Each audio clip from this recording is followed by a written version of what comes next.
Endlich! There we go. Okay, das war jetzt echt mickriger als erwartet.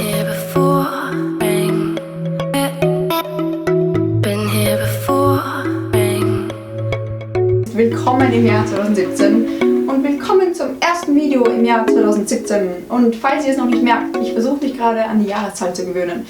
2017! Yay! Gut, es ist der 1. Jänner oder für alle Nicht-Österreicher da draußen der 1. Januar. Und das kann eigentlich nur eins bedeuten: Das Neujahrsvorsatzfieber ist ausgebrochen. Und ob ihr es wollt oder nicht, aber in irgendeiner Art und Weise sind wir alle ein bisschen davon infiziert. Und ja, wir beginnen einfach diese hochambitionierten Ziele umzusetzen, die dann mehr oder weniger realisierbar sind. Ich bin aber der festen Überzeugung, dass es nicht an den Zielen selber liegt oder an den Neujahrsvorsätzen, sondern an der Art, wie wir diese festhalten, weil wir das die letzten Jahre einfach falsch gemacht haben. Und deswegen heute meine 3 Arten, wie wir es schaffen werden, hoffentlich im Jahr 2017 unsere Neujahrsvorsätze einzuhalten.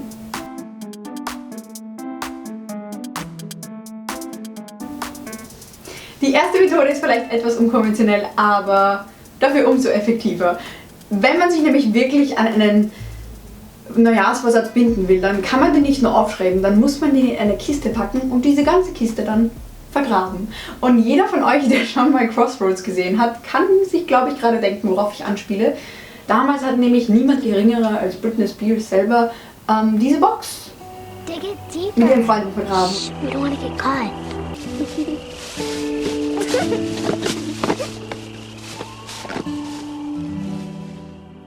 Ich weiß gar nicht, haben die da damals so mit Wünschen eingegraben? Weiß ich nicht. Ist auch komplett egal. Es funktioniert viel besser mit Neujahrsvorsätzen. Ich meine, wie genial ist das? Du grabst am Anfang des am Anfang des Jahres deine Kiste ein mit einer Liste mit Gegenständen, mit irgendwas, was du mit deinen Neujahrsvorsätzen assoziierst. So, die gräbst du ein und dann am Ende des Jahres gräbst du das ganze Teil wieder aus und siehst, wie es funktioniert hat. Finde ich Hammer. Nummer 1. Du brauchst einen Partner in Crime, weil es ist einfach nur creepy, wenn du mit deiner Schaufel und deiner Kiste unterwegs bist und irgendwas irgendwo vergräbst. Funktioniert nicht. Nummer 2, lass diese Box nicht so lange unter der Erde und hol sie auch wirklich nach einem Jahr wieder raus. Das ist nämlich uns passiert. Also ich habe damals vor, so wie lang? 5, 6, 7 Jahren mit einer Freundin eine Memory Box eingegraben. Und diesen Sommer, als ich aus Amerika zurückkam, haben wir versucht, das gute Stück wieder aus der Erde zu holen. Es hat nicht mehr so funktioniert. Wir sind uns Nummer 1 nicht mehr ganz so sicher, wo wir sie vergraben haben. Also, wo ganz genau. Also so ungefähr wissen wir es noch.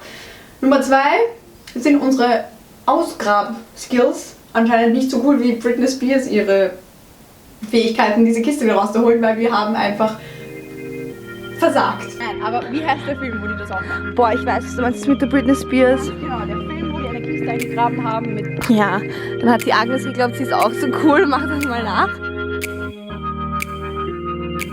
You said we had it all. That shit would drive me crazy. Cause outside there's no feelings, baby. You say it's hard to tell what I've been thinking lately. But behind closed doors, I'm a fool for your love. Wir finden die Kiste nicht mehr. Wir starten diese Aktion, wenn ich jetzt zu Hause bin, nochmal. Aber ja, mal schauen. Also sucht euch den Partner in Crime, merkt euch, wo ihr die Kiste vergrabt und findet heraus, ob ihr euch wirklich an eure New Year's Resolutions gehalten habt. In Minnesota, Chicago's waiting for job offers on the table, and she tells all her friends that's why they think we're Okay, falls ihr keinen Bock habt auf Schaufelkiste, Eingraben und Co. und es ist einfach nur kalt draußen und die Idee ist überhaupt dumm, dann okay, ich habe auch eine konventionellere Idee. Und zwar bin ich fest davon überzeugt, dass Handy-Notizen und Co. nicht dasselbe sind wie ein Stift und Papier. Und ich will euch irgendwie dazu ermutigen, euch wirklich hinzusetzen und euch Sachen zu überlegen, die auch realistisch sind, aber sie dann einfach auf Papier niederzuschreiben. Und ich habe meine ersten Ideen in meinem Planner geklatscht. Ja, gut. Ich muss noch ein bisschen dran feilen, aber ich glaube trotzdem dran, dass es irgendwie, es hat nochmal mehr Bedeutung. Es hat was. ja, wäre doch mal ein Versuch wert. Nummer 3 ist jetzt für alle, die finden, das ist komplett altmodisch. Die erste Idee war einfach nur ein bisschen gestört. Dann holt euch euren Laptop und geht auf futureme.com. Futureme.com ist eine Website, bei der man sich selbst eine E-Mail schreiben kann.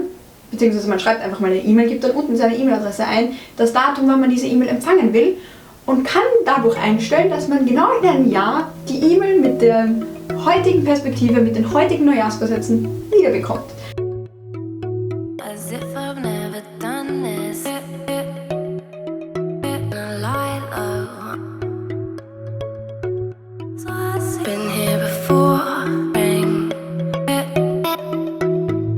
Und dann kann man so einen schönen Jahresrückblick starten und ich schwöre euch, ihr habt in einem Jahr vergessen, dass ihr diese E-Mail gesendet habt. Und dieses Gefühl, wenn dann die E-Mail in eurem Posteingang landet und ihr euch nur so denkt, was? Ich finde die Idee cool. Ich weiß nicht. Ja, aber ich meine, ihr wisst ja, ich habe damals schon meine... Warte, wo ist das? One sec. Hab's gefunden. Und zwar damals, vor 2 Jahren, als es nach Amerika für mich ging, habe ich schon einen Brief an mich geschrieben. Das ist jetzt nur der leere Briefumschlag. Da ist der Brief. Und ich habe ihn dann gelesen am Weg nach Hause, 2 Jahre später. Und es war ein komisches Gefühl, das irgendwie dann zu lesen, aber irgendwie einfach faszinierend. Ich glaube, das ist das richtige Wort dafür. Und ja, dafür finde ich Future Me, es ist irgendwie eine coole, modernere Methode, dieselbe Sache nochmal zu tun. 1, 2, 1, 2, 3, hey!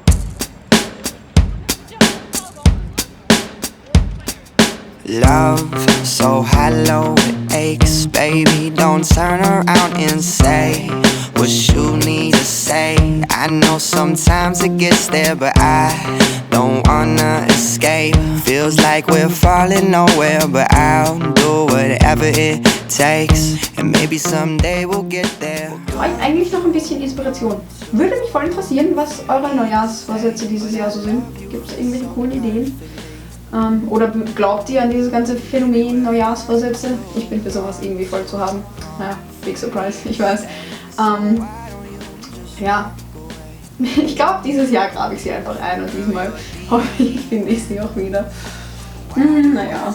Jo, und das war's. Es würde mich eigentlich interessieren, ob ihr meine Britney Spears Neujahrsvorsatzmethode einfach nur unglaublich gestört findet oder doch irgendwie interessant.